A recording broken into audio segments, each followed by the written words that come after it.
Update po tayo kung kailan sisimulan ang pagbibenta ng 20 pesos kada kilong bigas sa ilang lugar sa bansa. May ulat on the spot si Bernadette Reyes.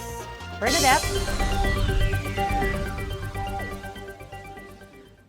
Connie, target ng simula ng bentahan ng 20 pesos na bigas sa Visayas sa May 1. Sa May 2 naman ay target na rin na maibenta na rin ito sa mga kadiwa centers dito sa Metro Manila.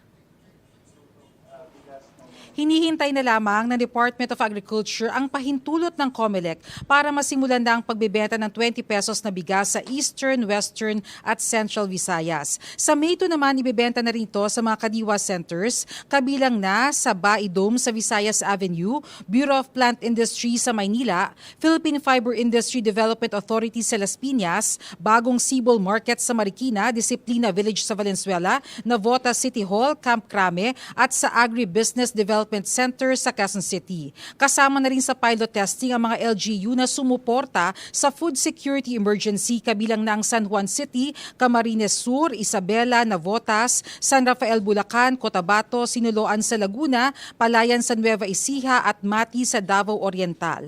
Ayon kay Secretary Francisco Chu Laurel Jr., kung hindi pa ito agad maaprubahan ay maaaring mausog ang pagbebenta nito pagkatapos na ng eleksyon. Pinakita rin ng mga opisyal ang itsura ng bigas kapag nasaing na. Siniguro naman ng DA na maganda ang kalidad at fit for consumption ang mga bigas na ito. Connie, ito ang itsura sa malapitan ng bigas na ibebenta sa halagang 20 pesos. Kung makikita nyo, broken yung ibang mga butil. Ito rin, Connie, yung bigas na ibinenta sa mga kadiwa centers sa halagang 29 pesos to 30 pesos. Ito naman, Connie, ang itsura ng 20 pesos na bigas kapag ka nasaing na. At inaasahan ka natin na pagdating ng May 1 at May 2 ay meron ng mabibili mga ganyan sa ilang mga lugar dito sa bansa. Connie? Maraming salamat, Bernadette Reyes.